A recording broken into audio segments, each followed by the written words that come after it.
From the creators of Relevant Magazine, this is the Relevant Podcast.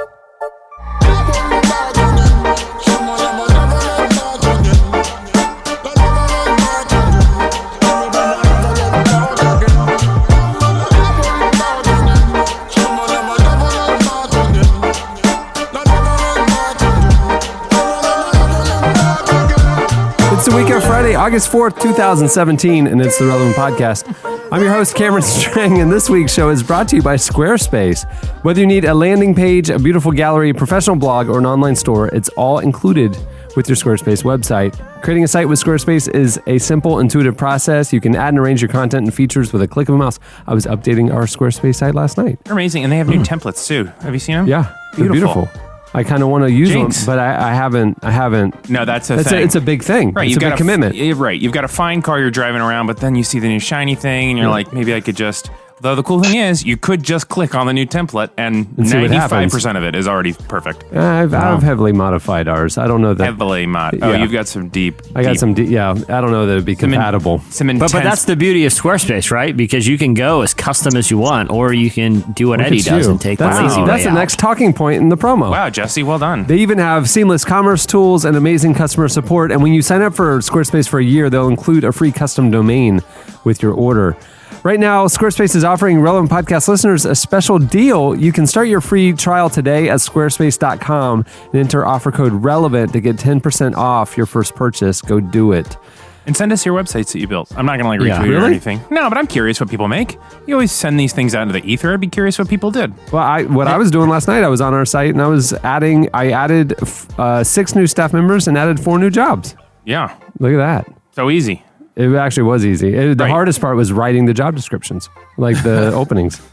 Yeah. So if you're looking for work and you're really, really good at what you do and you're passionate about media in various forms. And let me just say, head over to relevantmediagroup.com. If someone DMs me and says, "Hey, where's the link to the job?" Immediately disqualifies them. Right. If you can't Google Relevant Media Group and figure out where the job openings are, and you have to DM Eddie, you are not smart enough to be on our staff. Yeah, and I just won't reply, but just so you know, if you can't figure it out, find something else. Yeah, that's all I'm saying. And let me say this too. There are numerous booby traps like that along the way of applying for us. Right.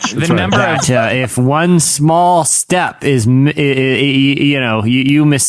mess up on, disqualified, and we're going to burn you to future employers too. We're going to contact people in the industry. And the number of just deep tracking codes that Cameron has embedded in the footer of this, like there's almost no way you're going to hide. So just be cool and find it on your own. The other booby trap, Jesse, for real, is that to apply under our job listings, it says like fill out this form, right? So name, information, and it says like copy and paste your resume, and then include a link to your portfolio. Yeah. And then we get emails going, "Hey, I can't attach my resume, And I'm like, I don't want your fancy calligraphy version thing that you went down to Kinko's and spent all evening on. I want the data. I want the information. I don't want some Garamond extra with your little headshot in it.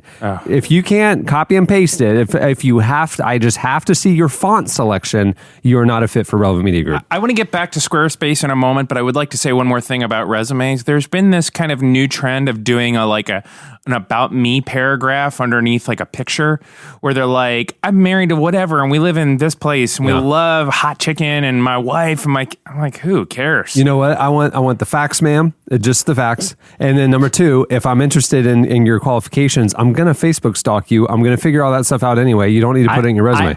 I have been there in the office with Cameron, just throwing away these beautiful hand-bound, like spirals, really beautiful, on like papyrus bought that from the Holy Land. Just like one look in the garbage, never see it again. Literally, Sorry. A guy had pizzas delivered to our office and taped his resume on the underside of the pizza lid. So when we open the pizza, there's his resume. That's deleted. Brilliant. No, deleted. Immediately, I refused to even consider him. Oh, I would never consider that. See, here's the difference between me and you guys. It's a good thing I'm not in charge of HR over there because I encourage grand gestures.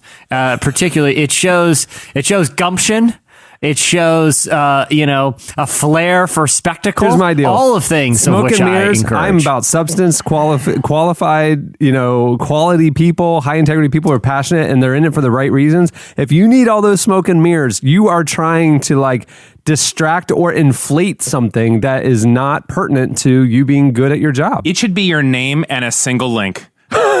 I agree. Because nobody cares about Literally, what you that's why I did. strip it down to the form. It's like, I want your salary requirements. I want to know your employment history, and I want to link to your portfolio so I can see the work that you're doing now. Right, because if you agree to disagree, I want someone who is willing to break into the office in the evening, find your office, Cameron, find a hiding spot in there, be willing to, remain in the fetal position for hours until it comes up, until at some point during the day, you either make a phone call, you have a meeting, and you're like, by the way, I really need to fill this position. Mind you, this could be days before this comes up naturally in conversation. At that moment, the person springs out of his hiding spot, and he goes, "I've been right under your nose the whole time." And he extends his hand. He says, "When do I start? Where's my desk?" That's the kind of gesture that gets you on my team. So two things. One, no, it doesn't, because you think this is cute, but someone is actually right now. They're like, "Oh man, I got to get down to Orlando. Jesse just gave me the code. I know how to work Relevant." The second thing is, Jesse,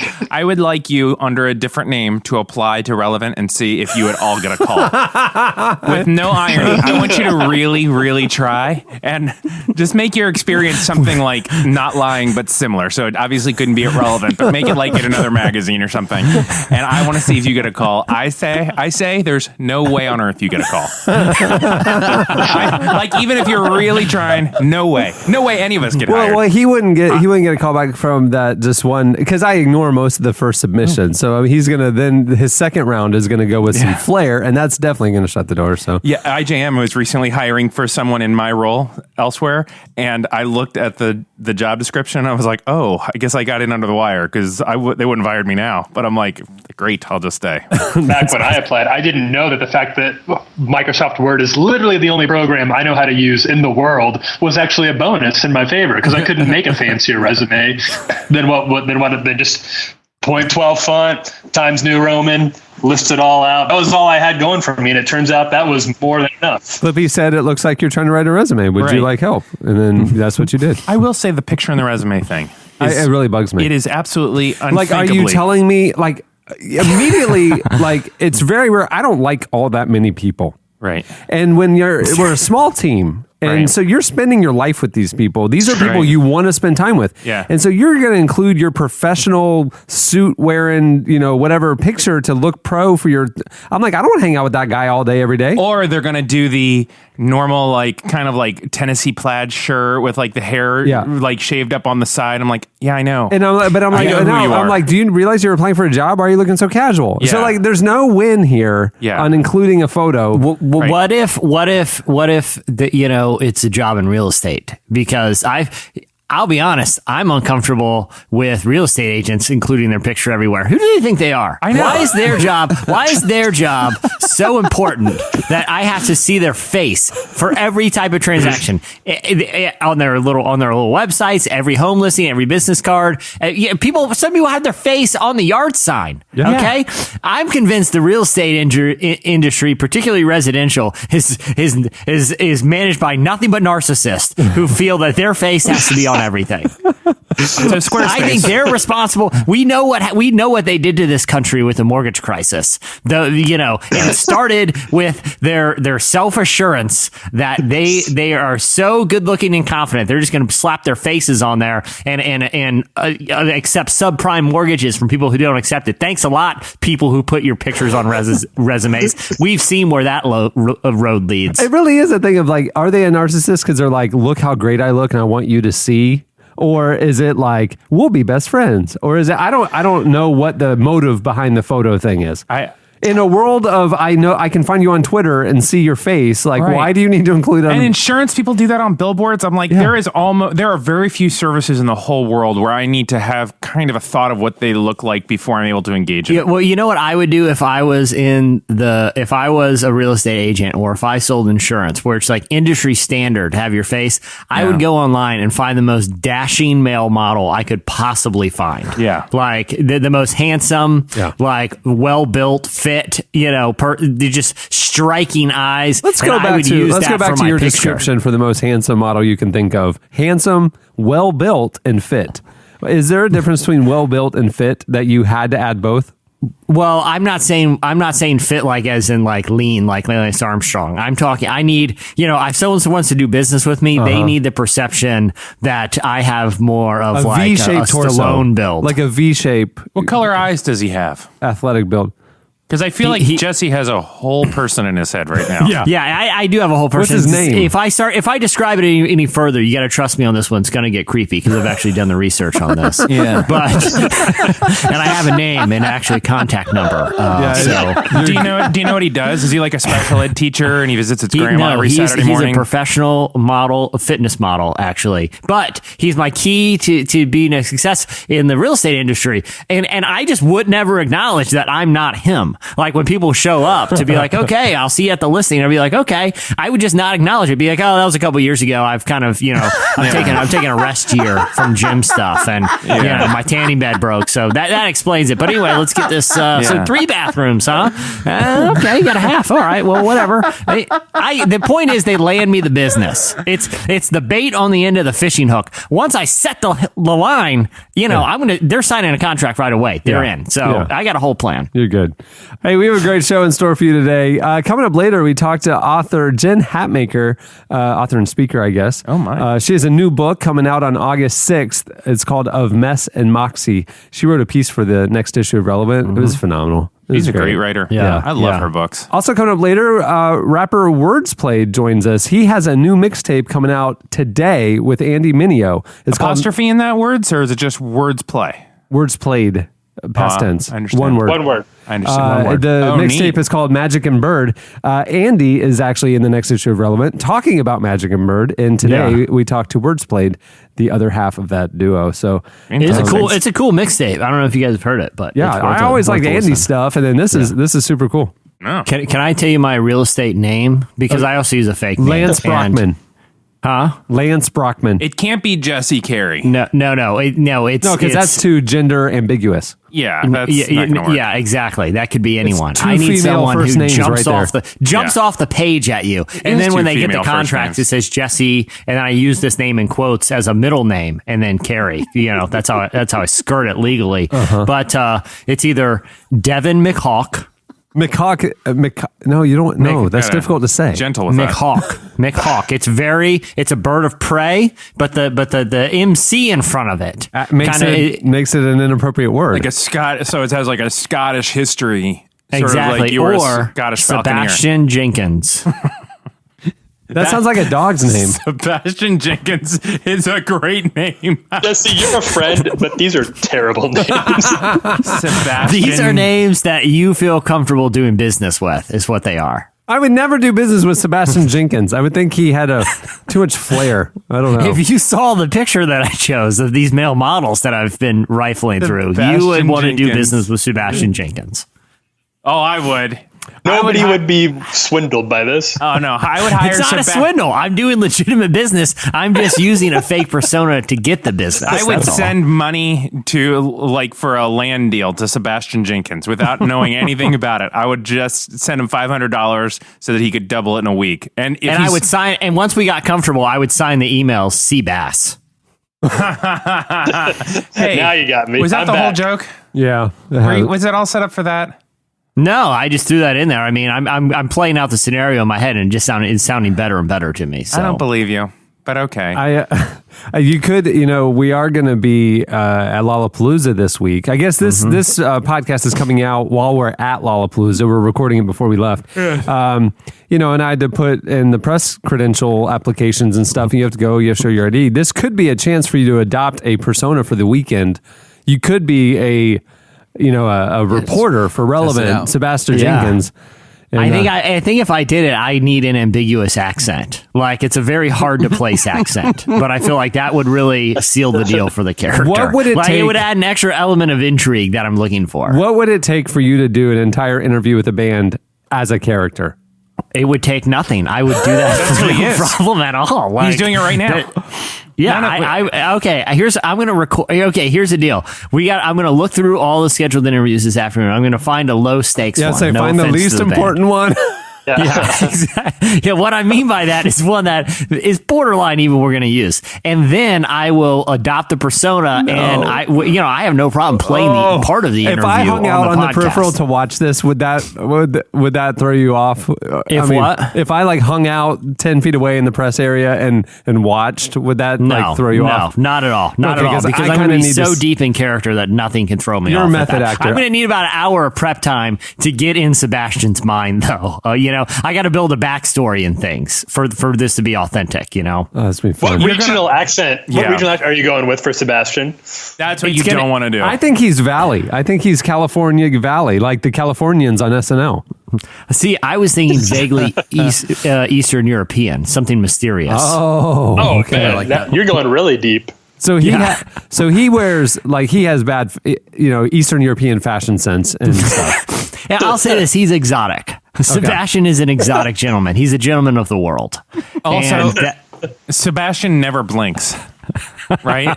Like they think everything is just fine with him, and then they're just like he never breaks eye contact and he never blinks. You gotta remember though, we're going to Chicago, Lollapalooza. Yeah. This isn't remember like in years past. In fact, I got a Facebook memory last night. It said 3 years ago today, you posted this picture. It was the three of us, Tyler, Jesse, and I at Lollapalooza. Yeah. The band is reunited, going again this year.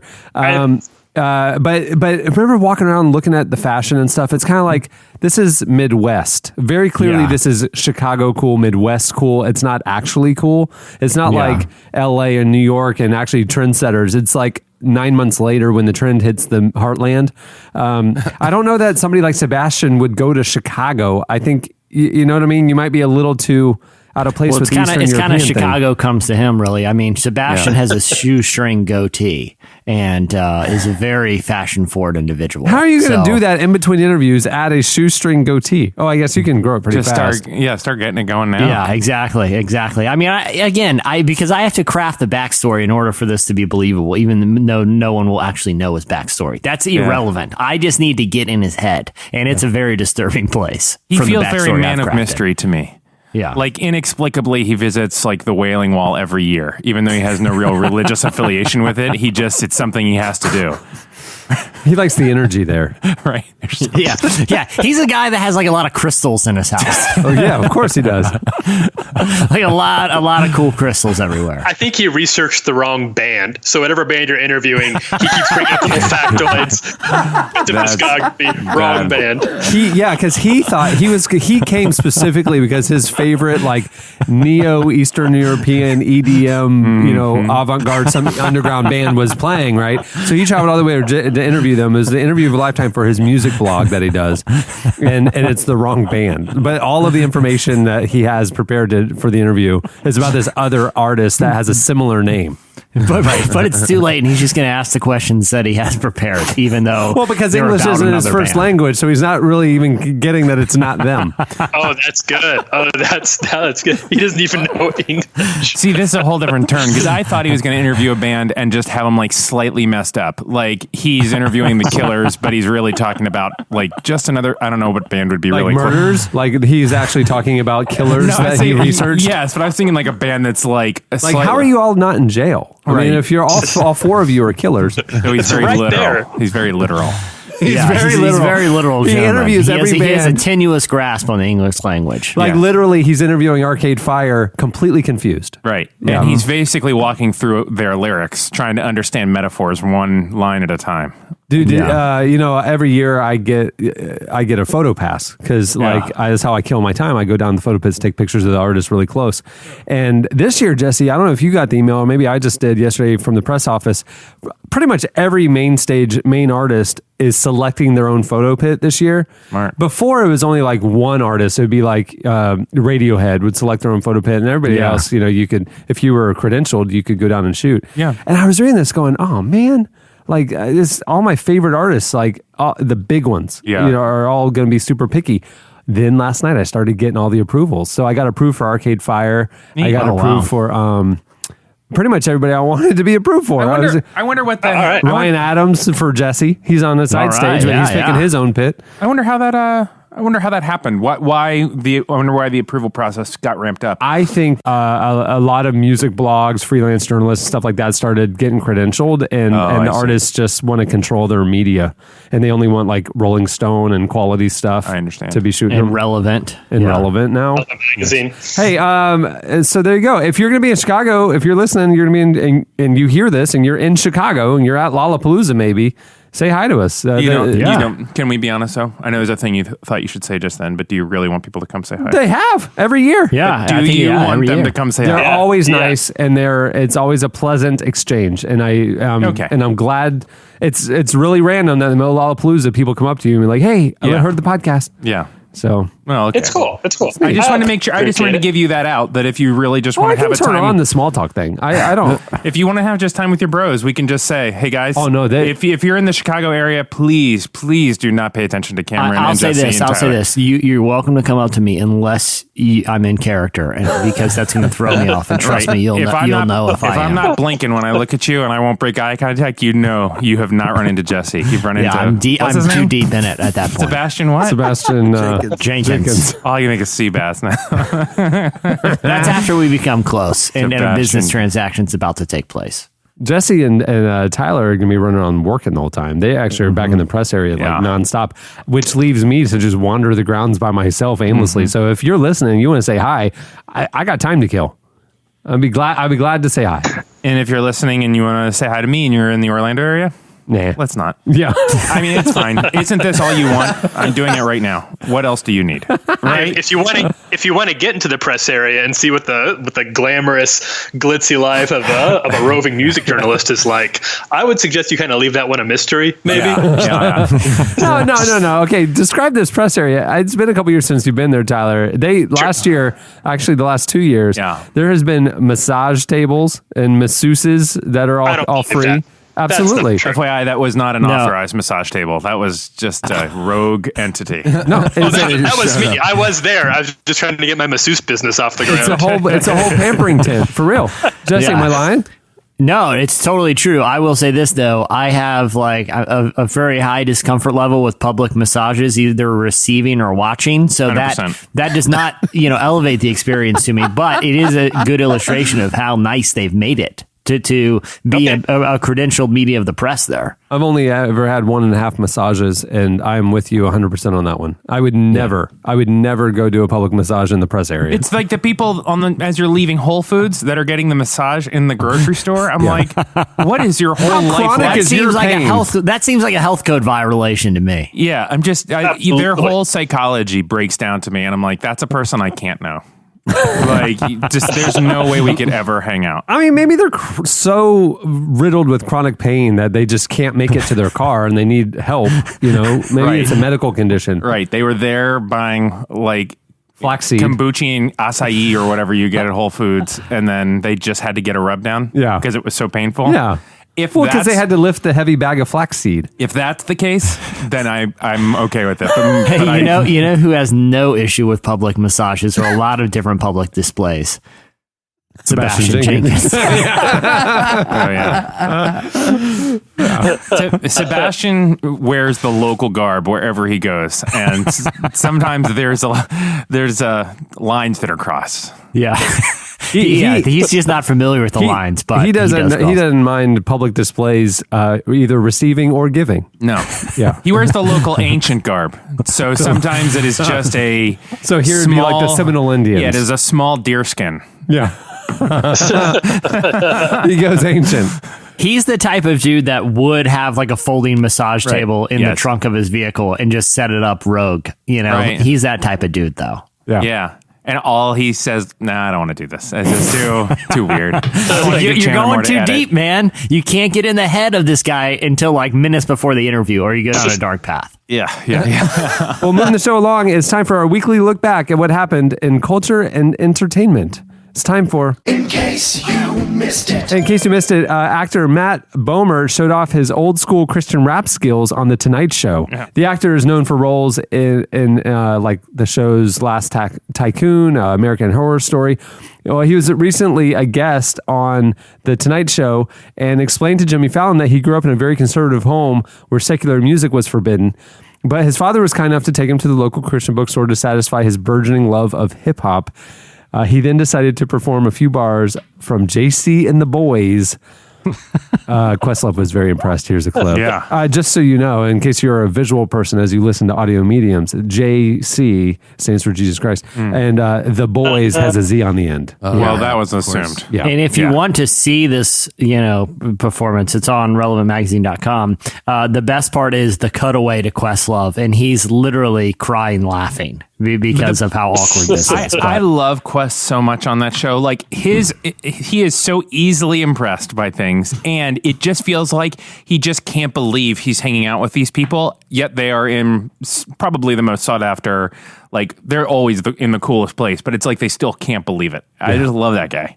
Hey, in case you missed it, the WWE has announced a big trademark. They've trademarked 316. Finally. As you may remember, professional wrestler Stone Cold Steve Austin started using 3:16 to taunt his wrestling opponent and born-again Christian Jake Roberts way back in 1996. Yeah. I know several of our listeners were born that year. Stone Cold turned Austin 316 into a thing after beating Roberts in the ring, and then began selling t-shirts with the slogan. WWE.com actually calls it the most popular garment of all time. So as of last week, World Wrestling Entertainment owns the phrase 316 as it applies to t-shirts and garments, and plans to start selling a line of shirts that says city name 316. So wait, there's no way that's the most popular garment of all time. Well, the copywriter for the website was like, hey, is anyone going to dispute this? Is there any provable way to say that Austin 316 is not the most popular garment? Because I'm putting it on here. Jordan shirts. That's a Sebastian Jenkins move right Simpson there. shirts back in the day. There's no way. But one singular shirt design, one shirt design other than Austin 316? I don't know, man. What about that Misfits? I see that band shirt back in the day everywhere. That's true. Yeah. I think it's got to be just like band shirts. Run DMC. I mean, back in biblical times, that robe thing. Yeah. I have a hard time saying robe is the most popular garment of all time. Yeah. We're saying all time here. The whole thing is silly. I don't know why I dive in on that. Yeah, the fact that you can't make a Christian apparel company can't make a shirt that says 3:16 anymore. That's interesting to me. I'm going to do it. Let them come. Bring it on. I'm making a 316 shirt right now, and I'd like to see them try to stop me. And also, good. Right? It doesn't feel like it just stops all t-shirt companies from doing something they probably shouldn't do anyhow, which just makes something awful. But Cameron, I think the thing is, like, we've known this for decades, that Christians, they pay no attention to copyright or trademarks when it comes to t-shirts. Oh, no. They will appropriate any symbol. Like Jim, they will, like the even one. the most copyrighted emblems on the planet, like Coca-Cola, can be appropriated by a Christian t-shirt company, and they do not care about respecting copyright and trademarks. Because who's going to come after you if you kind of steal the KFC logo? Colonel Sanders? Nobody. But if you steal this 316 logo, you got Stone Cold coming after you. Yeah. I'm sorry. I wouldn't mess with it. No, you're leveraging culture for the Lord. You do whatever you want to do. God's law supersedes trademark law. That's what I say when I put on my a breadcrumb and fish t-shirt. Hey, in case you missed it, Russell Brand sat down with theologian Alistair McGrath this week for a fascinating conversation about faith. The actor, comedian, and author invited the Anglican priest and professor of science and religion onto his podcast, Under the Skin. McGrath discussed his own journey from atheism to Christianity. And though Brand isn't conventionally religious, he is open to many different philosophies and ideas that even expressed his own concerns with atheism. He said, for me, without some sense of a deeper truth, for me, there's only hedonism, only indulgence. He also seemed genuinely curious about Christianity and expressed admiration of writers like C.S. Lewis. Here's a clip. What is it in particular about Christianity that you found not appealing seems too light a term. What do you think? There's some whole truth, some divinity in Christianity? Well, I wouldn't want to say Christianity has got everything absolutely right, but I want to say that it's got some insights that are really very, very exciting. I'm going to tell you one that actually made a big difference to me. And, I'm not doing down any other religion. I'm just saying here's something about Christianity that really struck me. Here's what I thought when I was an atheist. If there is a God, he's up there, outside time, outside space. Yes. I'm in space and time. So that God has no relevance to me at all. He's in a different place. And then Christianity has this idea, the idea of incarnation, that God enters into history, enters into time, enters into our world. And if that's right, and of course we have to discuss that, but if that's right, it's a game changer, because it means that a God who was thought of as being way beyond anything actually came into this world, and that actually makes him accessible. And to me, that's one of the ideas that I found really exciting when I began to explore it. And actually, if it is right, it does change the way we think about God. There you go. Russell Brand. C.S. Lewis. When in the world? Yeah. Who would have thought they would ever be in the same clip together? Well, Russell Brand's he's a pretty. I feel like he has a reputation for being a pretty well versed in not just literature, but also major philosophies and thoughts in religion. But it was cool. But Alistair McGrath is obviously like a very conventional theologian and apologetics expert. So that it played out for a pretty interesting discussion because, like I said, I think Russell Brand is genuinely curious about kind of big ideas like that. Hey, in case you missed it, this week Haim performed an indie pop cover version of Shania Twain's classic "That Don't Impress Me Much." The trio were recently guests on Australia's Triple J radio show, took part in a segment called Like a Version, where artists perform somewhat unexpected covers.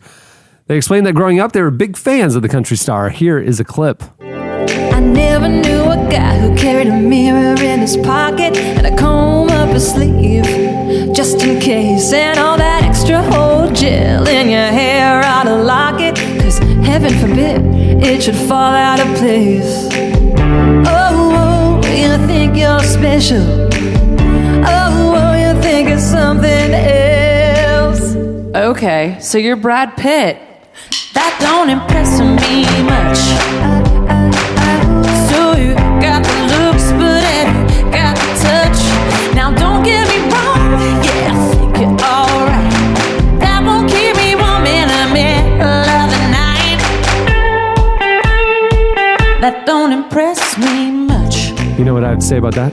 That don't impress me much. No, I was going to say that impressed me much. Here's the only thing about that, because that was when the one woman did the so you're Brad Pitt or whatever. Mm-hmm. I thought they would have gotten rid of that or changed it or just it. That's what always ruined that song for me. Like talking in a song, I think kind of ruins it. Oh, so you're Brad Pitt? Yeah. I always thought this song's already kind of tacky, but then this just makes it a cartoon. Well, what about Carmen's songs where he would do all that talking? A whole different thing. Yeah, okay. A whole different. That's a whole. Because to me, that makes the song. He supersedes all of it. Yeah, because he wasn't it weird that he was the narrator and the singer? Like you would have thought they would have at least like in Thriller, like Vincent Price does the narration. But do you think Carmen is just too much of a control guy? Like he knows what he wants so much that he's like, no, I'm going to jump back and forth from the protagonist to the narrator. Oh yeah, without telling anyone. It's just going to happen. Because there's a time when Eddie Murphy does all of the characters, it's like, yeah, good point. You are Eddie Murphy. Jesse, you are the funniest. There's like nobody they're going to do it better than you. It's you switching between Sebastian and Jesse. I mean, it's in his mind, it's two different roles. He can do them both. Why not? That's true. I do. I mean, he's operating at a different level than someone like, let's say, Michael Jackson, who needed to hire Vincent Price. I think you're right. No, that's right. Right. Hey, in case you missed it, Matthew McConaughey explained why he named his son after his favorite Bible verse. He was on Good Morning America, and he opened up about how he decided on his name for his oldest son, Levi. He said, Levi is another name for Matthew in the Bible.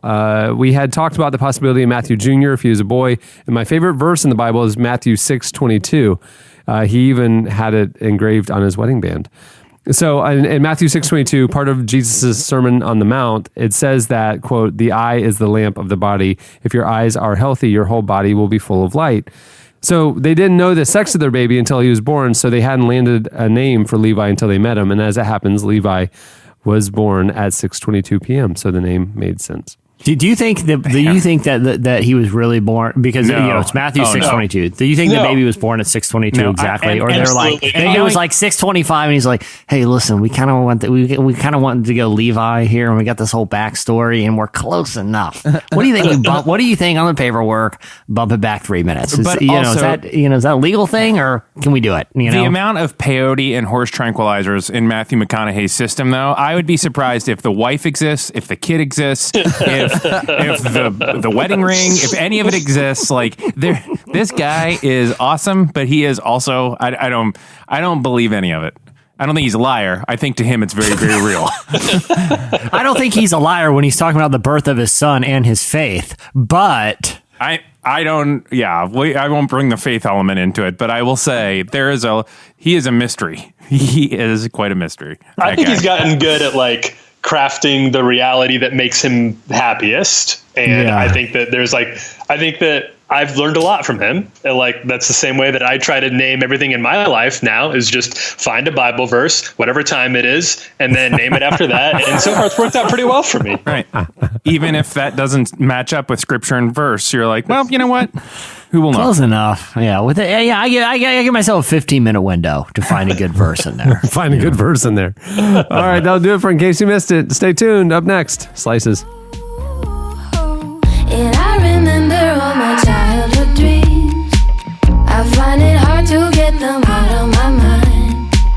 And I remember all my childhood dreams. I find it hard to get them out of my mind.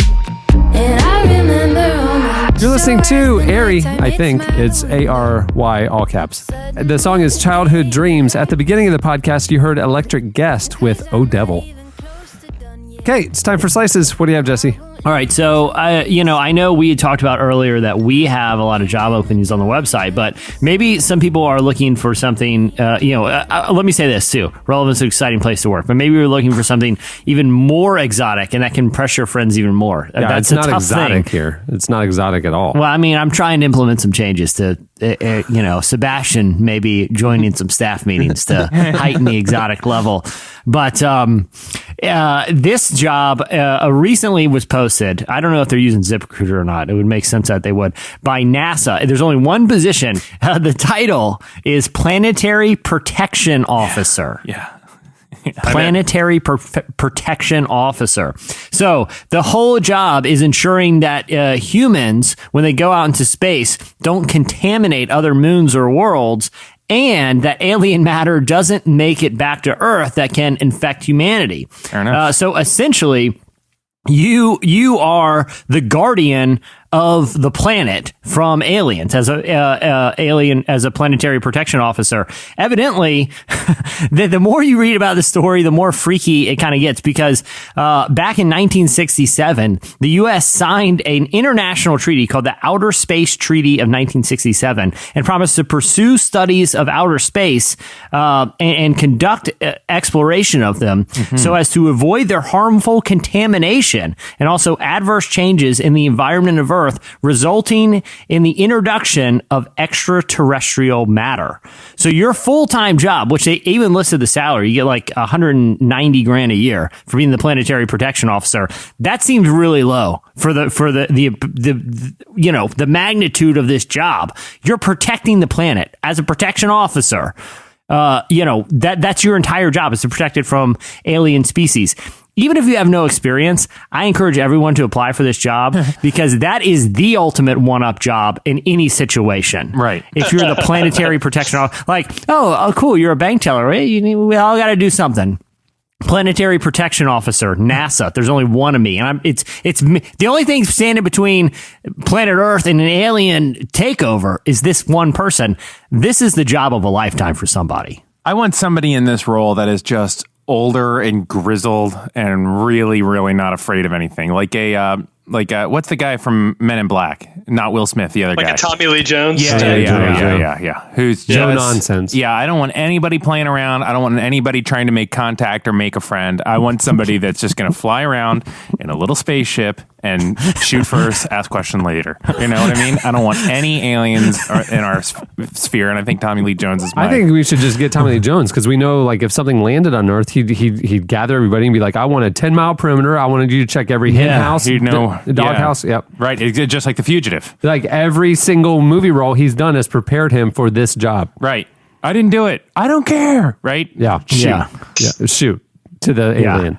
Yeah. Because if you get the wrong person, I kind of feel like they're only filling this position to the way that I think this came about, because to my knowledge, I don't know how many like alien moons we're going with like viruses intact to our space gear. Like, it seems like the day to day, you're not super busy here. You know, like we go on like space trips. I don't know. Like, when's the last time we put something on Mars? Like 2 years ago?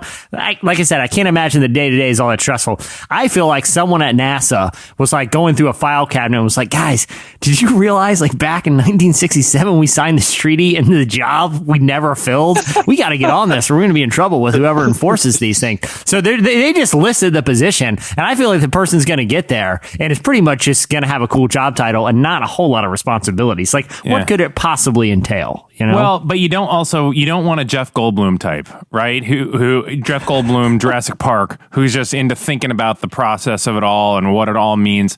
You know, you really want someone who's just going to sit and wait on a horse and just take care of it. You know what I mean? I feel like the guy's going to they're going to hire whoever this person is, and they're going to show up for their first day, and they're like, "Listen, we don't really have any trips planned at the moment. This was kind of like a treaty obligation thing. Yeah. So, why don't I think the vending machines, we could do an inventory there. It's just they're going to find stuff for this person to do, but I don't know how much planetary protection goes into it, which makes the job even more intriguing. And the person's going to ask, like, okay, so how do I look into outer space? How do I look around? And they're like, we don't. Okay, well, second question, how do I like shoot into outer space? It's in development. Those are like lasers, or I mean, how do I stop the aliens? Like, how is this even? You guys got anything for me, or am I just kind of figuring it out on the fly here? You know? Yeah. You know what? I'm going to go down to the sandwich cart. All right, what do you have, Tyler? Sandwich. Okay, well, I'm gonna start mine off with a question. When you guys either go to see a movie in the theater or you rent one, how much does the Rotten Tomatoes score factor into whether or not you're going to watch a movie? Quite a bit, yeah. Yeah. Either way. I go to movies so rarely now that I want to make sure that I got a home run on my hands. Oh my gosh! So I got to have a critical consensus. Have you seen Dunkirk? Not yet, but that's next. I don't know that I've ever seen a movie like this, because I don't love war movies. Really? Like, I like war movies, but I don't like. I don't like them. It's like the constant action just gets to me. I think this was. It's hard because I saw it last night. I don't know that I've ever seen a more beautiful movie. Really? It's like multiple stories all happening. What about Les Mis? That was a whole different kind of beautiful. Well, you said more beautiful. Dunkirk was a masterpiece. Really? I can't wait for you to see it. It was a lot of the Rotten Tomatoes reviews said that word. It was a masterpiece, and the sound design on it, typical Christopher Nolan. Mm-hmm.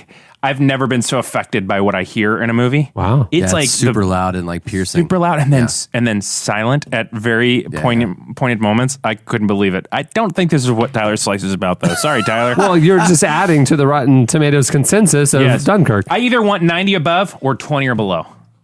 Oh, like Left Behind. I want the other end of the poll. Like, I want to see like the Emoji Movie because it's like 1%. Okay. I want to see just straight up disasters as well as masterpieces. All right. That's a good segue, because both of those movies are part of this slice. Thanks, guys, for knocking that out. But apparently this summer, for the first time, there is an even split between movies that underperformed and movies that overperformed at the box office and their respective Rotten Tomatoes scores. So a movie that gets a good Rotten Tomatoes score was, in 100% of the cases, did better than expected financially. Movies that got bad reviews on Rotten Tomatoes did some significantly worse than expected. And so this is leading studios now to start releasing their movies for critical screenings closer and closer to the actual actual release date of the film to try to negate some of that. So if studio thinks it has a bad movie on its hands, like the Emoji Movie. Remember that Will Ferrell movie, The House, that came out for like 2 minutes and nobody went and saw it? It got a bad score. And nobody went and saw it. So studios are trying to figure out how to make their movies more critic-proof in every possible way, except for actually making better movies, which doesn't seem to have occurred to anybody yet. What I'm reading. How could they make movies that are critically popular and they're not better? I mean, in the same thing. Well, that's the problem, see, because they don't seem to be putting a lot of effort into making better movies, but they are finding ways to keep critics from seeing their movies before it actually comes out. Yeah. For example, they didn't even release The Mummy at all, the Tom Cruise movie that nobody saw. That one was not released for critics, so critics who wanted to review it had to go see it like the day that it came out, like everybody else did. And that one only got 17%, and obviously it underperformed at the box office. So I guess what I'm wondering, is this going to, if studios start making it harder for critics to see their movies, is that going to affect Rotten Tomatoes or how we think about Rotten Tomatoes? I think it starts killing opening weekend because people will wait for the reviews. Yeah, I mean, that's what I wonder too. I that's what I would do. It's just it pushes everything back. It's shooting yourself in the foot. I mean, it's two indicators if a movie is going to be a bomb. Number one, if there's just complete saturated, like oversaturated promotion where like Emoji Movie, we just knew,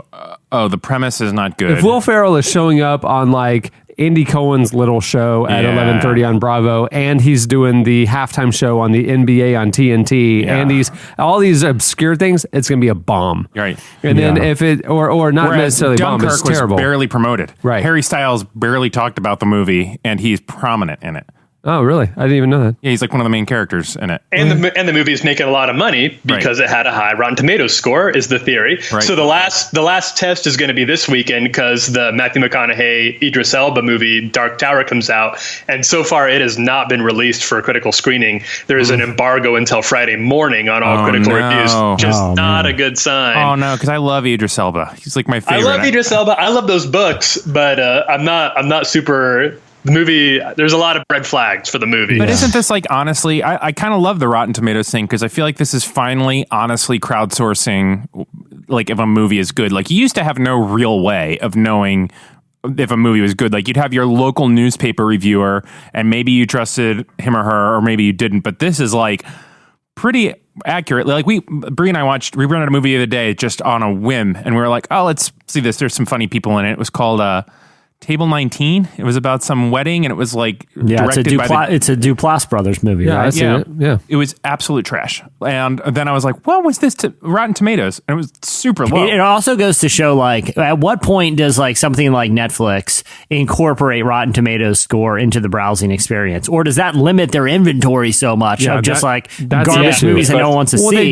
They just removed the ratings. They used to have the Netflix user ratings on the 5-star curve, and it was they have so many bad D-list movies that the ratings were so low they removed them to just recommendation or not. That's why I love the Apple movie viewer because it says the Rotten Tomatoes score right there in front. Yeah. Well, but I think the thing with my issue with the Netflix ratings was they were worthless. Like it was like, man, fellow Netflix viewers have terrible taste because good movies have like 2.5 and terrible stuff has like 5, or it was just unusable. Like it wasn't the 5-star thing based on Netflix user ratings. Just I felt like wasn't usable. But here's the other thing: is like with Netflix doing, I read that they were like $20 billion in debt, like some astronomical number because they're investing so much in original content. But it's if they incorporated like Rotten Tomatoes or Real Critics ratings for the original content, I feel like the cream would rise to the top, and a lot of like the cheap, terrible movies that fill most of their inventory It's fine if they're rated lower because their original content is all pretty good, and I'm pretty sure it would mostly have pretty good critical ratings. So it might give more exposure to that because there's a lot of those Netflix originals or even on like Hulu or the other streaming platforms that invest all this money and talent in cool original programming, but is underseen because even if it's critically praised, no one really cares because it's buried with all the junk. But you got to remember, like, Netflix is playing the quantity game. Yeah. And they're trying to have, like, whatever you're in the mood for, we have it. And so they have to fill their roster with a lot of licensing deals for stuff that wouldn't be well rated. And if the perception became that only 2% of their content was decent and everything else was trash, people would lose interest in the platform. I think they're withholding the critical evaluation because the volume of their quality content isn't that great, honestly. Yeah, I guess it's one of those things you find out the easy way or the hard way. Like, you either look at the Rotten Tomato review and you're like, oh, this movie is terrible, I'm not going to watch it. Or you watch it and you're like, well, that was awful. Like, I just wonder how sustainable that model is with quantity, Like, what if they move to, like, the HBO model where everything is good, Speaking of Netflix, I haven't yet cut cords yet. I watch DirecTV. I watch my DVR most of the time, so I don't get on Netflix all that often. But this is the dog days of the summer seasons, and a lot of the stuff that normally I would watch on the evenings aren't on anymore. So I've been watching the Netflix. No SNL, nothing. Yeah, and so I've been burning through. I mentioned this a few weeks ago. I've been burning through all 9 seasons of The Office, right? Mm-hmm. Yeah, and whenever I'd like sample through Netflix, I'd put on season 1, 2, or 3 of The Office pretty regularly. It's the classics. I decided to push all the way through, even to what I saw only the first time when it aired on TV, season 7, 8, 9. When they had the baby. It's just awful, right? I mentioned this on the show. Michael Scott. And the post Michael Scott era, even prior to that. I mean, I think post wedding is it took a dive. Yeah, they got all Sam and Diane. And it's when it's the Cousin Oliver era, when the Brady Bunch when the show has to add a young neighbor or nephew or something to jazz things up. Well, that's what happened. They brought in Clark and Plop and all these other new characters. So it's terrible. Anyway. Yeah. Last night I finally wrapped up the end of the series again, and this is the first time I had seen it since it aired originally. Yeah. Is there a more satisfying season or series finale than the final episode of The Office? Maybe only Friday Night Lights. Okay. That's the only other one that I've felt the same way. I was wondering, because I'm watching it with tears in my eyes, just all the feelings, so happy, so like every storyline is fulfilling, it's good, it's touching, it's funny still, but they did everything. They hit every note dead on, and I'm sitting there thinking, I cannot think of a better series wrap up than this. And okay, Friday Night Lights, I'm there. And to The Office's credit, the Michael Scott exit too.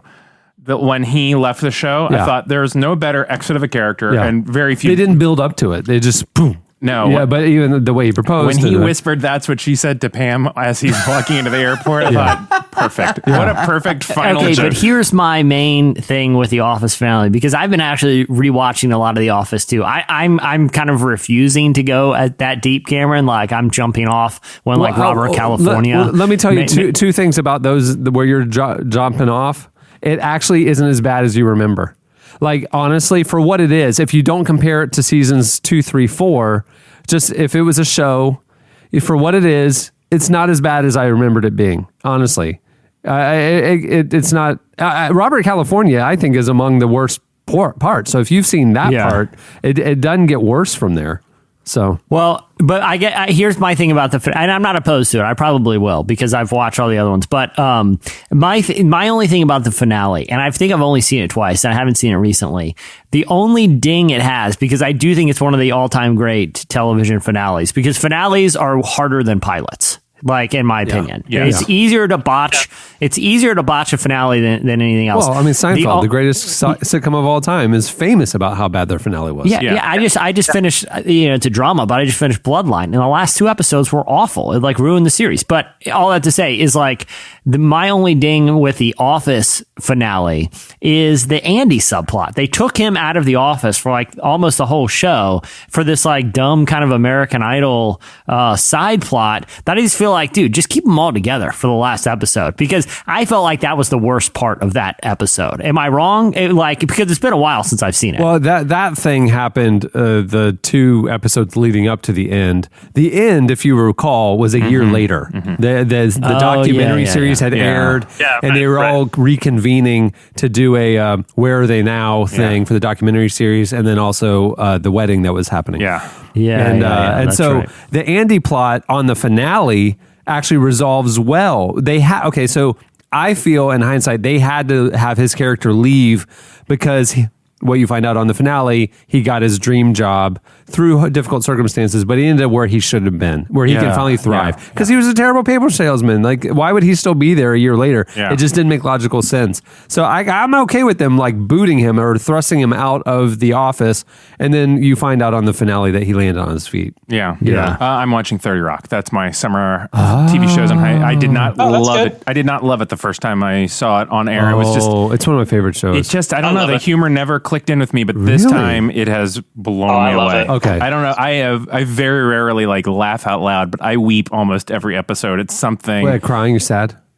Well, yeah, but that's because of like chronic low grade depression. But like, it's still, I still really enjoy the show even through those lenses. Cameron, I have one other finale that I don't know if it's hold up because it's been maybe 2 decades since I watched it. But at the time, I thought this is let me as stop good you as right TV there. gets. Fresh Prince. Yes. Yeah. That is when Will Smith what is in child the, was in the not living bawling? room. Okay, wait, real quick. They do when him and Carlton do the Tom Jones dance one last time. Oh. It's not unusual. That's a special moment. But then the last scene where he's like in the empty living room. Man, I don't know if it holds up, but at the time I was like, I'll dude, tell you this is it holds up. I saw it 6 months ago. I mean, all the feelings still. I wept. Did you seek it out or did you stumble on it? I stumbled on it.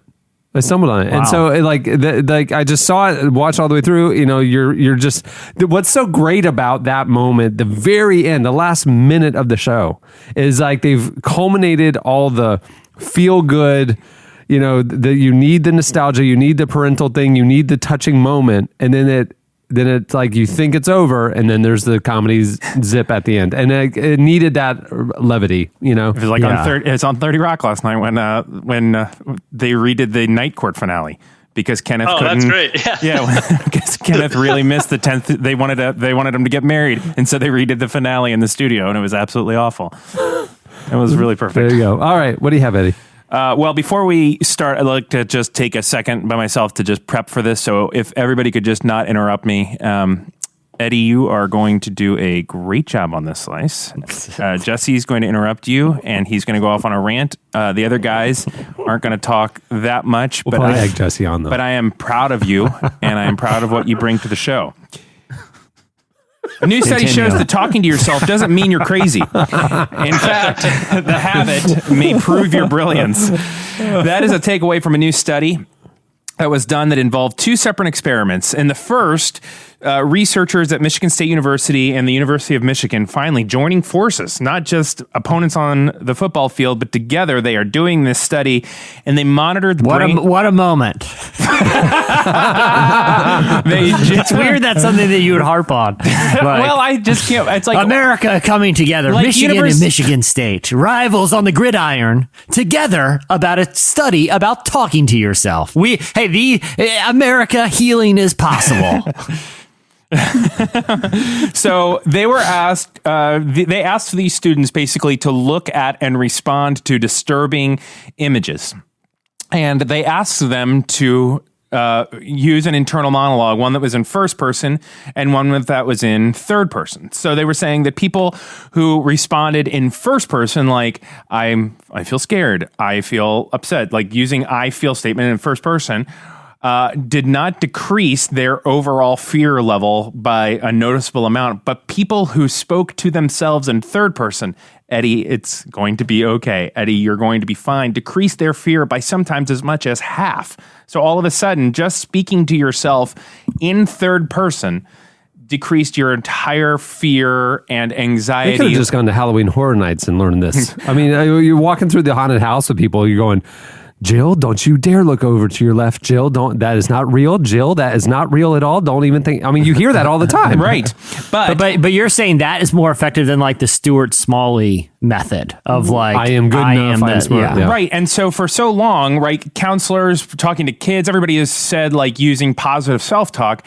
And we've always said that the positive self-talk is I'm doing a good job. I'm working hard. I'm smart enough. Right? People like me. Speaking in first person, but they're actually saying that if you can force your internal monologue to third person, it will be dramatically more helpful in both getting you pumped up and excited about stuff and also kind of keeping you from being scared or fearful and intimidated. So before the opening game of the next NBA season, Cameron, this is going to be an awesome season for the Magic. Cameron, you're going to have a great time. Cameron, you are not going to yell at refs this year. Cameron, you're going to be encouraging. You're going to enjoy yourself and be just nice. But it is kind of like metacognitive. It pulls you outside of your thinking and it allows you to sort of put some distance between. It's almost like a coach, a life coach talking to you. It gives you psychological distance between the Should feeling. you be looking in the mirror? Because that's what I do. Sebastian, you're not going to botch another closing. You're not going to be investigated for mortgage fraud. Botching another closing. Yeah.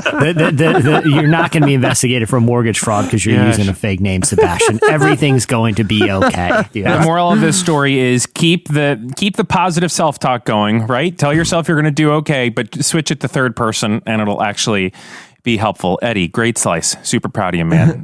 Well, there you go. That'll do it for Slices. Stay tuned. Up next, Jen Hatmaker joins us. Took off in paradise. I landed in the jungle.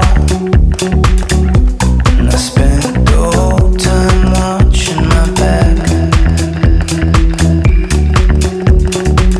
I see a color in the morning sun, somewhere over the ocean. And I swear it means more now that I'm done. You're listening to Crooked Colors. The song is Flow. This week's feature interview is brought to you by Blue Apron. Blue Apron is the #1 fresh ingredient and recipe delivery service in the country.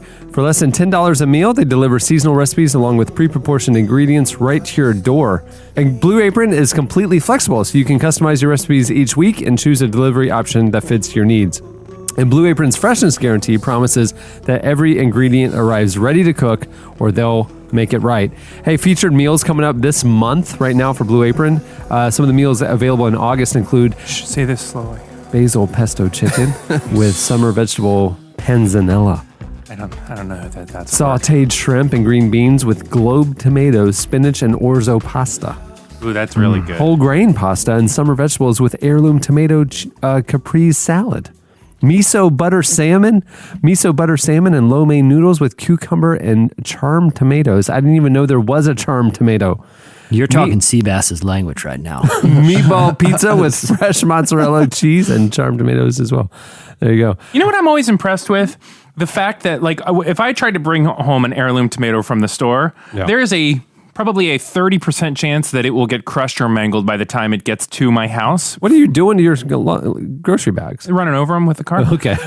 But the fact that they're able to bring all of this, like, it's just perfect and beautiful. Yeah, they're really clever. Check out this week's menu and get your first 3 meals for free with free shipping by going to blueapron.com/relevant. You'll love how good it feels and tastes to create incredible home-cooked meals with Blue Apron, so don't wait. That's blueapron.com/relevant. Blue Apron, a better way to cook. Jen Hatmaker is an author and speaker whose latest book, of Mess and Moxie, explores how to find joy and purpose even in seasons of pain and challenges. Can I tell you something about Jen Hatmaker? I am like not typically in her readership listening demographic. I love her. I love her books. I love her podcast. You know what I like? I like her Moxie. Her mess is okay. Yeah. Her mess is all right. I like her Moxie. She is real deep. Yeah, I am truly always, is. I didn't expect her not to be, but I just am. Your favorite page in the next issue of Relevant will probably be hers. I'm telling you, it's a really good piece. Undoubtedly. And you know, it's interesting because like with some bands, they had one album in them and they just kind of never really figured out album 2 through 5. Right. She just keeps writing stuff she is pulling from a deep well, and she's got a cool family. I like her. I'm glad she's on the show. We recently talked with Jen about the book, why she decided to write about difficult issues, and how everyone can benefit from going through trials. Here is Jen Hatmaker.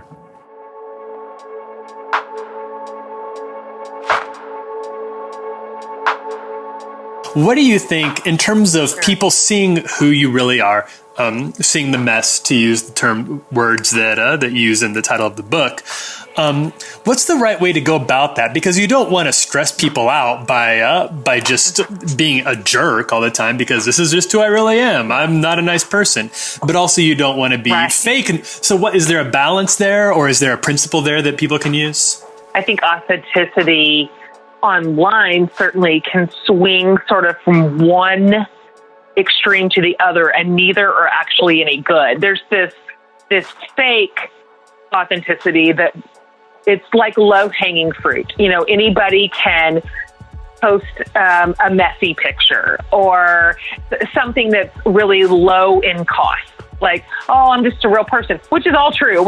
Everybody's a real person. So that's not like that's a lie, but there's a brand of that type of transparency that has some real quick rewards, but it doesn't cost you anything. You can still, behind that barrier, you can still hide everything substantial, everything that's meaningful, anything that is sincerely genuine about your life. And then, like you just mentioned, you could swing the other way where it's just too much on display. There is no filter. There's nothing held back. There is absolutely nothing off the table of public consumption.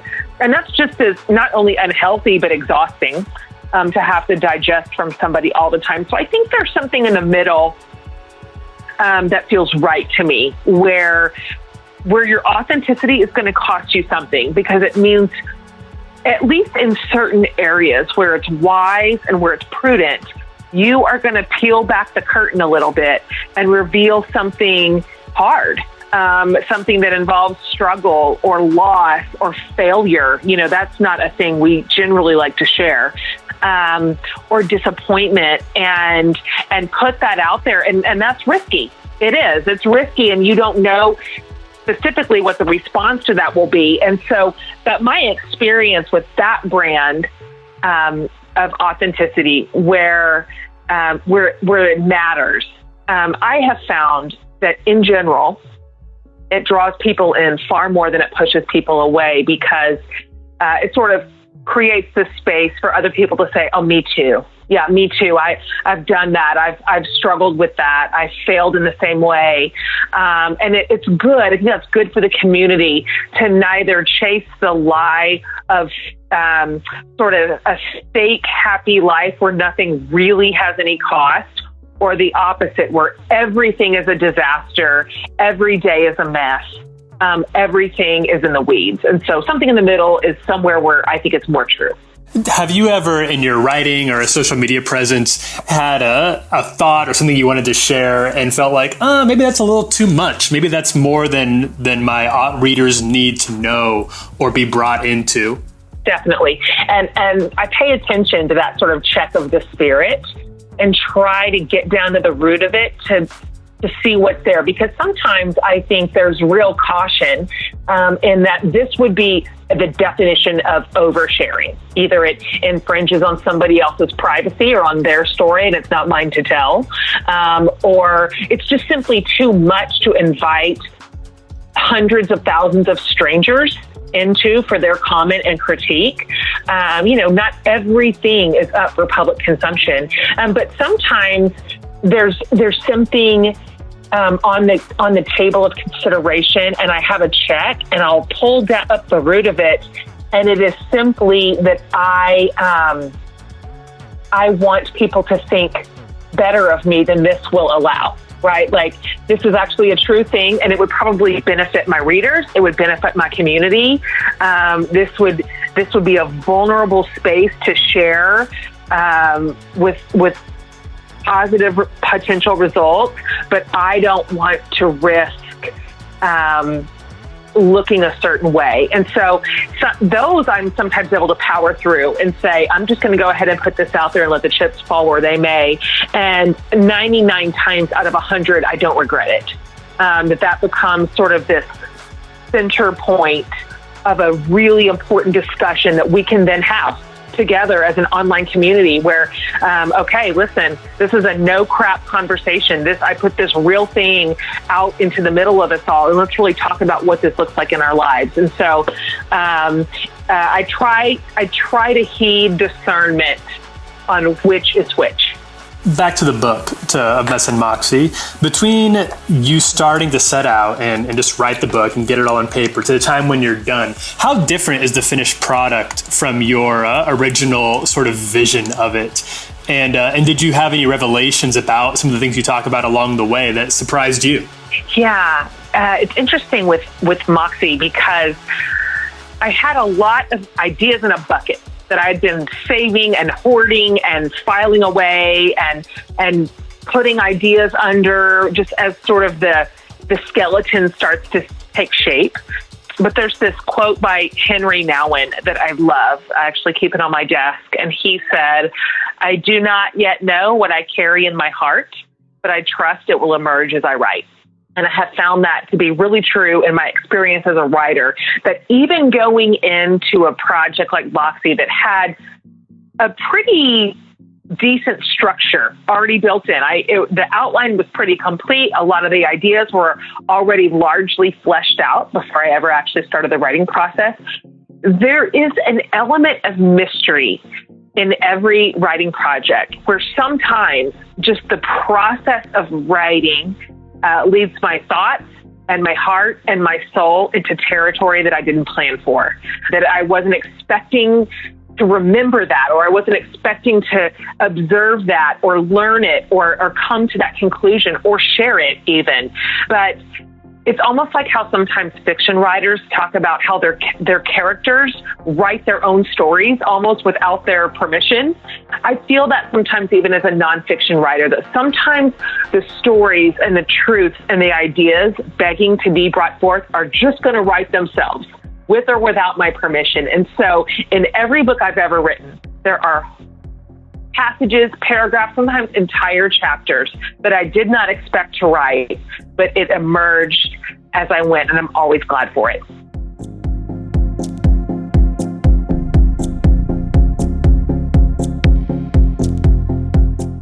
Is there a part of the book that you're just particularly proud of, that you feel like just came together a little bit cleaner or more inspirationally or better than the rest of it? The last essay in Moxie, it's called Rewoven. And I didn't exactly expect to write it the way it came out, but I'm so glad that I did, and I'm so glad it's there, and I put it last for a reason. And so in it, I talked a little bit more about our own personal suffering, more than I'm comfortable doing, honestly, in general. And so it talked about some suffering in our own family. And then I dove into a subject that is thorny for me. It's always been sticky. And I have found its discussion in Christian subcultures to feel trite and very pre-packaged and shrink-wrapped in a way that made sense to me. And that's just this whole idea of God's sovereignty and how in the world he is redeeming humanity, and why does he move when he does, and why does he stay his hand when he does, and what role does prayer have in it? You know, when you've got two faithful people who pray with equal confidence and expectation, and he moves in one and not in the other. You know, this has always been really thorny for me. And I've struggled with the packaged, canned explanation of it that I've typically received from my Christian community. And so my mature tactic thus far has been, I'm just not going to talk about that. I'm going to avoid it, and we're just going to talk about Southern football instead. But in this case, in this essay, it wanted to be written.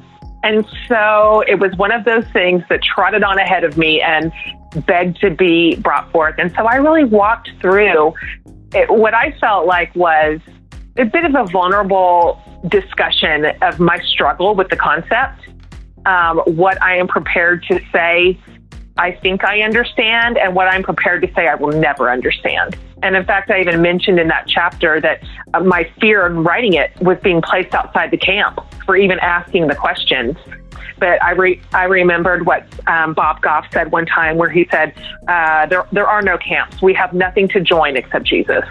And so I thought, okay, I'm going to put this. Well, I don't know what people are going to think of it. If you want a really clean answer on God's sovereignty, just skip that last chapter. You've done a fair amount of writing that has rankled some people, so especially sort of the old establishment guard. You've received a lot of critiques of that online. Some of it hopefully sort of constructive and offered graciously. Some of it obviously less so. Have you found a good way of sort of dealing with or managing the haters in your day-to-day existence? Yes. What's funny is when I started my career as a writer years and years ago, I probably had some of the thinnest skin you have ever seen in your life. I'm a lifelong chronic people pleaser. Human approval has always very disproportionately mattered to me in a very unhealthy way. I absolutely could not get out of bed if I had any sort of conflict going in my life or tension or disagreement. I mean, that would just send me to the fainting couch. And so it's hilarious for me to even remember that, because now that's my daily bread. And so God has done a real work in me, growing me up into this space to be the sort of leader who does not melt on a warm day. And so I handle online criticism in a handful of ways. Number one, no matter what it is, because right when I first receive it, it does not matter if it is said incredibly generously or graciously or, in a measured tone, or if it is just troll alert. At first, to me, it all sounds the same. I burn hot. I'm a fiery personality, and I don't have a neutral gear. It's just not I'm just not created that way. And so at first, everything sounds like garbage dumpster fire to me. And I'm an overreactor, and I want to lash out. So my hard and fast rule, and I've said this for years, is no matter what it is, I'm going to give it 24 hours. I will not respond. I'm not going to jump back. I'm not going to kick back. I'm not going to lash back. I'm not going to be passive aggressive, because that's always, I could do that too. I'm going to sleep on it. I'm going to set it down. I'm going to take a walk around the block. I'm going to just let it simmer. Every single time it feels different the next day. When I can wake up the next day and the shock or the hurt feelings or the rage has receded, I can see it way more clearly. And so at that point, I can usually suss this out. Either this is trolling and not useful, not purposeful, not constructive, and I'm going to absolutely put it in the trash can and shut the lid, or there's something here. There's something here to listen to. There's something here to learn.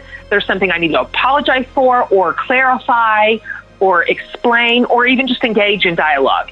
And I can usually tell which is which by the next day. And so those are my rules, and they've served me well. Primarily, I've learned that through failure. I've learned that through coming out swinging. I've learned that through coming back in like a wrecking ball. And, that basically worked never. Absolutely never. And I create a worse mess than I had before. So I think I'm getting better at that, and knowing when is a worthy moment to engage and to learn and to shift and to change, and when just to drop it like it's hot. For people who are coming to the book, who are interested in buying it, what would you say is something you want them to leave reflecting on? Not the whole point of the book, but what are you hoping this inspires people who read your book to think about and meditate on? I have the word that they walk away with is the second word in the title, which is Moxie.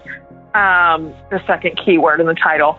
And that idea of that word is old-fashioned, and, it pulls forth all these images of grit and sort of courage and pluck. And that's primarily what I see in my generation. And so even though there is a lot in the book that deals with mess, also in the title, and, mess is a fill-in-the-blank term. That includes the things that we all endure: suffering and pain and grief and failure and loss. But this idea that as believers, we are just simply seeded with a spirit of overcoming.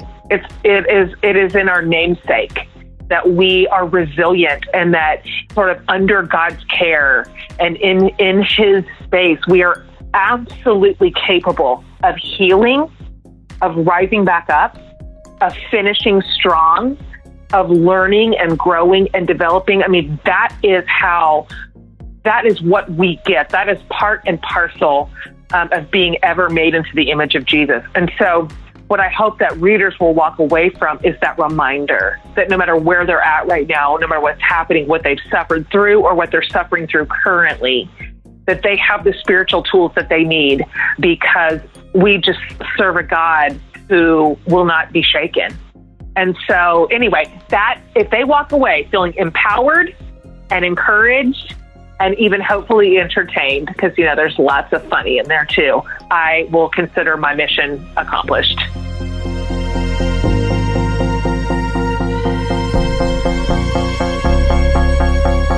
That was Jen Hatmaker. Make sure to get her new book of Mess and Moxie. Stay tuned. Up next, Wordsplayed. Thought I had a bad day, dreaming of the Sundays, caught up with Monday blues, weekend rust, I wasted you, but does he really need it? Dreaming of the California sun, we're famous when we're young. Sleepless, dreamless, John. Wait. We're just slaves beneath the sun. You're listening to Lisbon. The song is Tyler. How appropriate. Rapper Wordsplayed has teamed up with Andy Mineo for a brand new mixtape that drops today, August 4th, called Magic and Bird. It was inspired by 90s nostalgia and, of course, the old school NBA rivalry. We recently had Wordsplayed walk through some of the tracks on the mixtape and, of course, got his thoughts about other great 90s basketball duos featured on NBA Jam. Here is Wordsplayed. Boy, this some left. Gotta take it when it comes. Please don't miss it. What you about to do with the rock when it's game time for the weather? Save me a ticket. Well, before we jump into the songs, tell me, it's a concept album in a way. Why did you guys want to do Magic and Bird as the theme for the mixtape? Well, one reason, one of the main reasons is because right now my career is really still very much on the launch pad, getting ready to take off, you know. Filled up and ready to go. And Andy was at a point, you know, he's been working on his album for about 10 or 11 months now. And he's been so in the midst of that. We got off tour and he rolled him into that immediately. So he needed really those creative flames fans, you know, both huge sports fans of basketball, you know, obviously fans of hip hop. So we were like, yo, let's invite people into our relationship, really, and do it in a fun way. So Magic and Bird was a really natural, organic thing that came from that idea. You mentioned you and Andy are both big sports fans. What was your NBA team growing up? Me, much to my chagrin, the New York Knickerbockers is my favorite team. Yeah, I'm a huge Knicks fan. I've been a Knicks fan. I've cried. I've screamed at the TV my entire life. Still love my Knicks. And Andy's a huge Utah Jazz fan. He'll tell you, John Stockton is his favorite player. Yeah. But for me, the Knicks, Allen Houston, my favorite player growing up. Still my favorite player of all time. I don't like Michael Jordan. I don't like Reggie Miller. I don't like Hakeem Olajuwon. I'll be the first to say it because they have robbed me of many a nights as a child. I love it that all the players that you were naming are players from what I consider the glory days of the modern NBA, which is the same time, you know, the Magic Bird, maybe just a shade after that, but the NBA Jam era of the NBA. Yeah, the Magic and Bird thing is Like, you know, when you look at that, what they've done now is folklore. You know, it's so much bigger than what they did on the court. You know, it's a story of like two like great, you know, doing something so good for sports, but not just sports, but for culture. You know, whether it's the commercials, like, or the Converse weapons, you know, the shoes, the branding, and then, you know, now they're really good friends. So people love that story, and I don't even know if it's just for what they did on the court anymore. Bandwagon, look, I done came down. Nate told me that's H-Town, but I'm Bayheim when it's game time. That's a layup, but I never laid it down. You ain't even pray for the dinner. How you got the praying hands on the ground for the picture? Shots on Twitter, they ain't nothing but net, man. We already won. We don't kill God. That sense of wit and personality definitely comes out on, you know, especially these early singles that you guys have dropped. Maybe you can walk our listeners through a couple. Let's start with Kids, which is the second track on the album. Tell me a little bit about creatively, like what went into that song and what was the inspiration for the verses. Yeah, man. Funny story about that. You know, Andy's so much more of like a deep diver when it comes to lyricism and content than I am. And, you know, I'll own that. Like, I salute him in that, man. Like,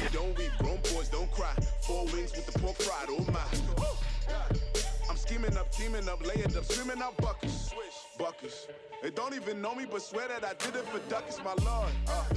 We brought some back to the minus. Lord help me, the money look major. She only love things that. But Beam, who, you know, essentially served as, you know, co-executive producer for the album. We were in the studio, like, first session we were in Atlanta. We're down in Atlanta. We're diving into the tape, and Andy's like bouncing some ideas for the record, and Beam is like 19, 20, like super young. He's the youth right now. Like, he has the sauce, and he was just like, yo, man, like, yo, don't give me a contemplate through deep record. Yo, do something for the kids. And then Andy was like, that's what this record's gonna be called, Kids. And then after he was like, yo, I do it for the kids, and it just took off. I'm in the pocket like bread. Magic and bird like the 80s. Starting, but don't try and play. Then I went ghost like I'm Swayze. Two-tone in the Patagon, that's beach and Navy. Hasselhoff from the slow mo, that's extra wavy. And I wrist. I know there's opposition, but it's swish. I know you seen them do it, but not like this. Money make you or it break you. Take the game before it take you lo-fi. The cool thing is like that it does feel like a real free album. Like, you can tell you guys were loose in a good way, like creatively. And I think the song that, you know, I've seen get shared around a lot too is Dunk Contest, which maybe you know, if Kids is kind of like breaking the ice a little bit, kind of setting the tone, I feel like you dive right into a Dunk Contest. Can you talk a little bit about that song? Yeah, man. You know, Andy from the jump, he was like, yo, we gotta have like, you know, with the Magic and Bird theme, with the sports theme, with the basketball theme, like, Andy was like, yo, let's do a record. Like, I want to compete with you. Like, let's have a song called Dunk Contest.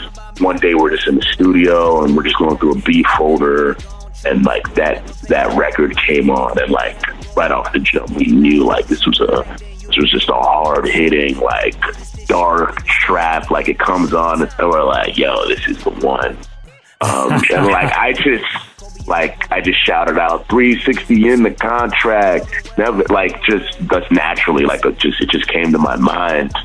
And like throughout recording it was just like back and forth, push the tempo, like an actual dunk contest. We wanted to, you know, to give people that feel and that experience of when you're watching a dunk contest and you're on the edge of your seat, like, and you're jumping up and screaming, and then you're like, I don't even know if I could sit back down. And like, it's cool watching people appreciate like the back and forth dynamic in hip hop, because, you know, it's something people used to do, like we saw growing up, like Jay and Memphis Bleak, or, you know, Styles P and Jadakiss. Like, that's a pillar in hip hop, like a, you know, the underappreciated thing, I think. So getting to do that and see people respond is really cool. LA, man, I feel like magic. LA, I can't stand the traffic. West side for the vacation.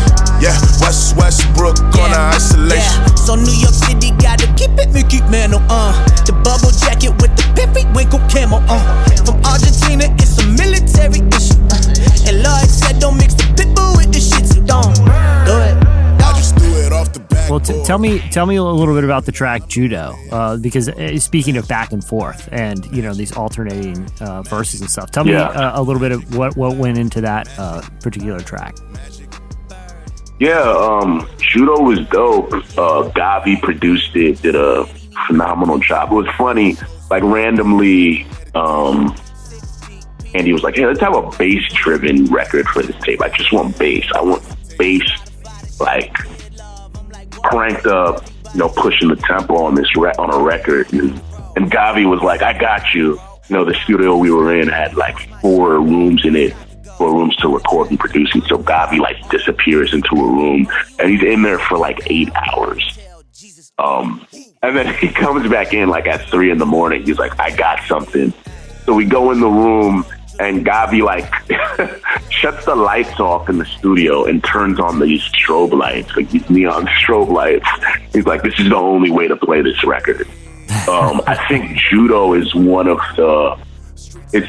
like the more higher, like a caviar almost, like a very distinct taste that's on the album.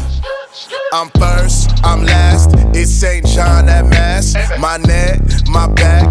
I put Preem on that. My wrist, that wrist. Let's make something come back. My tape. Let's turn that to a plaque. My babe, that babe. I'm going ape on this track. My wave.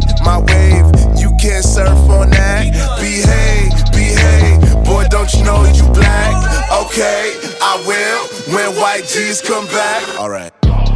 That was Wordsplayed. Check out Magic and Bird, his mixtape with Andy Mineo. All right, stay tuned. Up next, your feedback. So misunderstood. So misunderstood.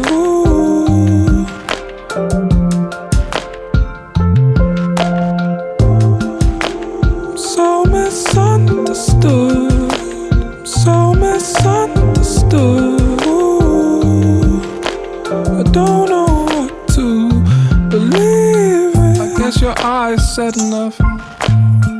I guess your size said enough. Oh, these words, no, they can't express pain. It's like my life had enough.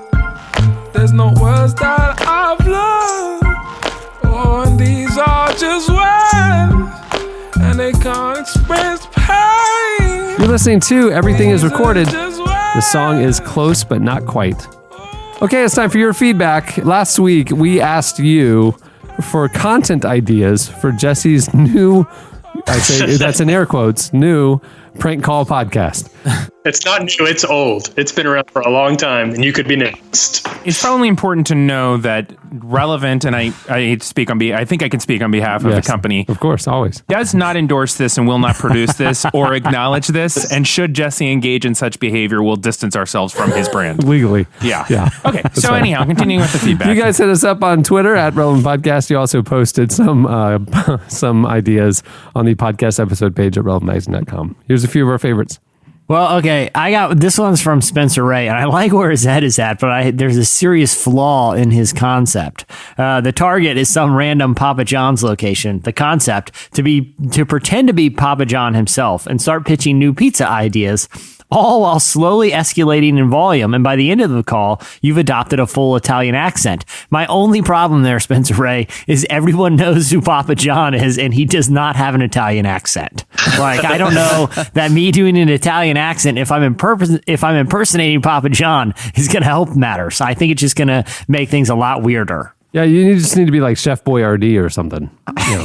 Exactly. Like someone that they don't know. Like I see Papa John on TV, hanging out with Peyton Manning like every day. So I don't think the Italian accent will work there. Yeah, Chef Boyardee absolutely would though. Or isn't there? No, I guess that's Newman's Own. I'm thinking of like a Parmesan that has like a jovial looking Dom DeLuise type on it. Like something that would work. Yeah, I know. He does other seasonings as well. I have them.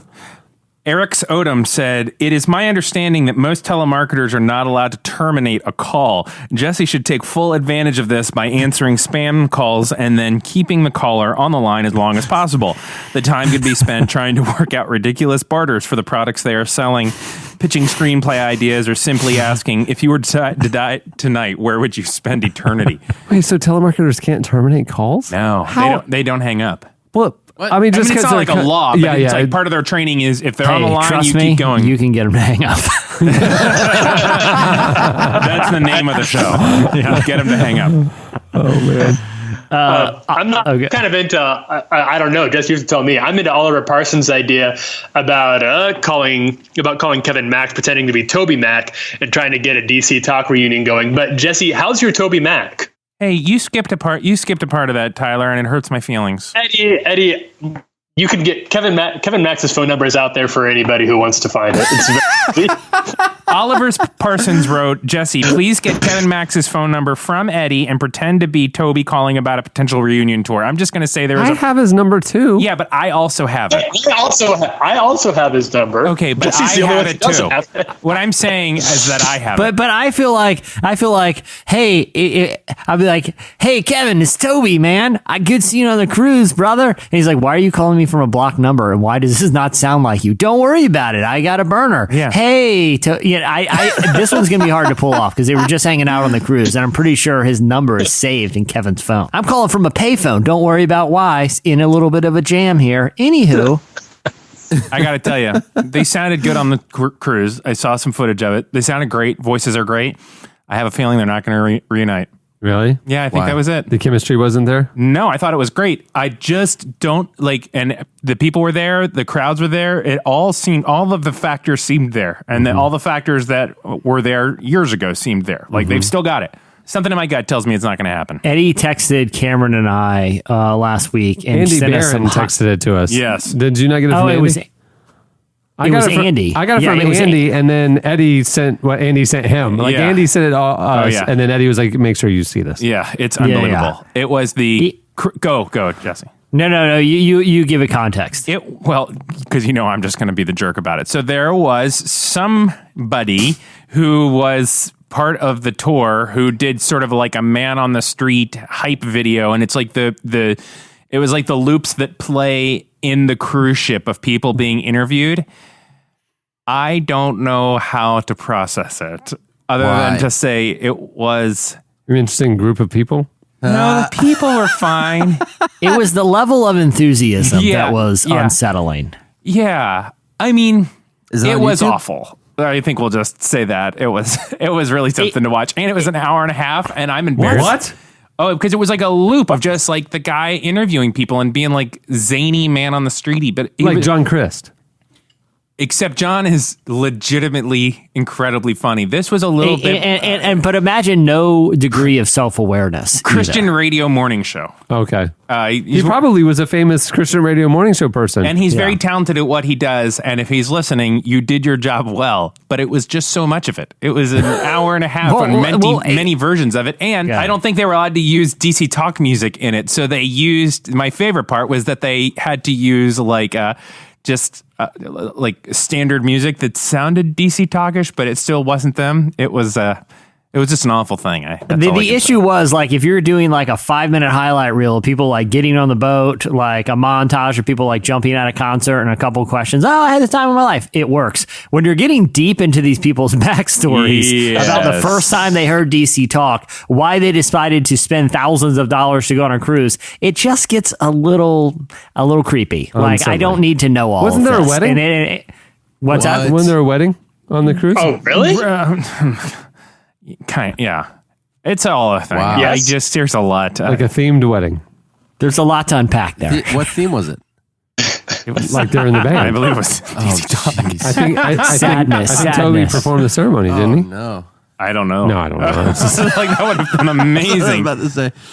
Oh man. Hey, Eddie, you have one person that agrees with you that says that we all need to be consuming more honey, and he's appalled by the level of ignorance of the bee world. Evidently, the beekeepers that are listening are pretty upset about how badly we maligned your hobby. So I get like a little smidgen of like feedback, funny quote or something every week.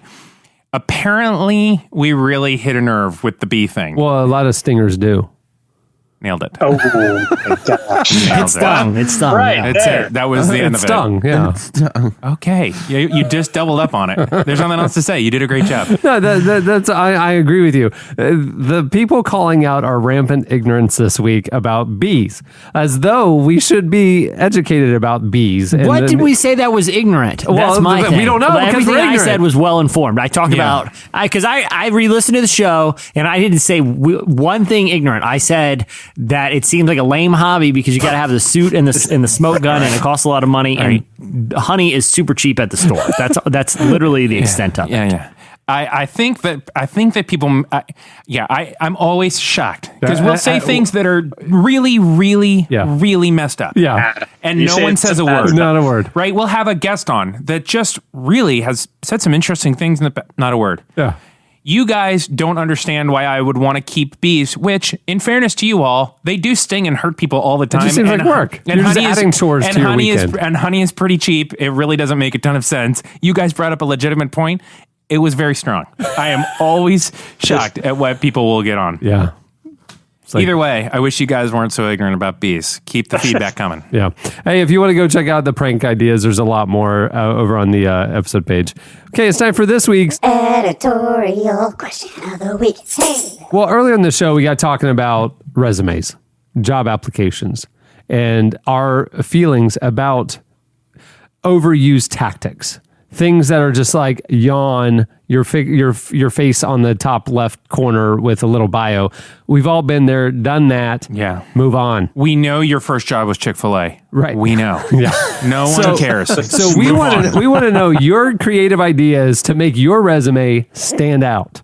Look at this. You volunteered at the church nursery for a year. Give us the goods. What could you add to make your resume pop? Jesse brought up a few ideas. I told you the guy with the pizzas. There's some other things that people have tried over the years. I'm curious to know what you think would be effective tactics to make resumes pop. Can I give something they should add? Please. Writing experience and college. So imagine that. Completing a 4-year degree. How novel in this day and age. Like that's why jobs are hard. Because you got to do something. I'm just saying, be an adult. So if you have ideas of creative ways that people should use to make their resumes pop and stand out, hit us up on Twitter at Relevant Podcast, or you can post your ideas on the podcast episode page at relevantmagazine.com. Hey, many thanks to this show's sponsors for making the episode possible. Remember, you can head over to squarespace.com to start your free trial today and then enter offer code RELEVANT to get 10% off your first purchase. Also, thanks to Blue Apron. Check out this week's menu and get your first 3 meals for free with free shipping by going to blueapron.com/relevant. Thanks to our guests, Jen Hatmaker. Make sure to get her new book of Mess and Moxie. It releases August 6th. You can follow her on Twitter at Jen Hatmaker. And also to Wordsplayed. His new mixtape with Andy Mineo, Magic and Bird, is out today.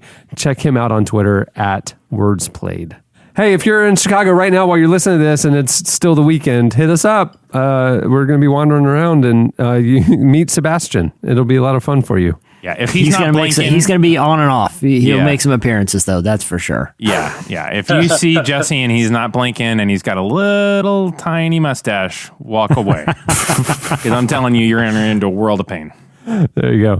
All right, on that note, we'll wrap it up. I'm Cameron Strang. I was Eddie's Kuffold. I'm Chandler Strang. Tyler Huckabee. I'm Jesse Carey. We'll see you guys next week.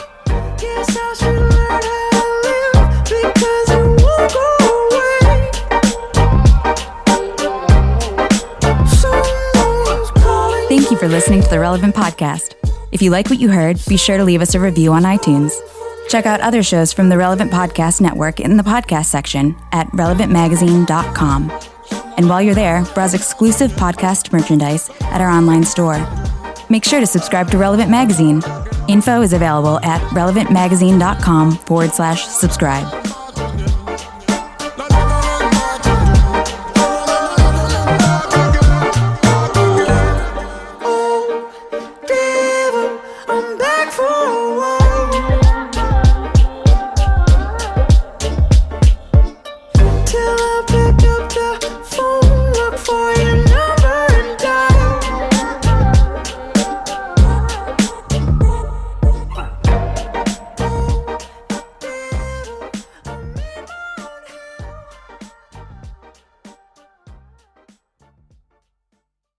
You're talking Seabass's language right now.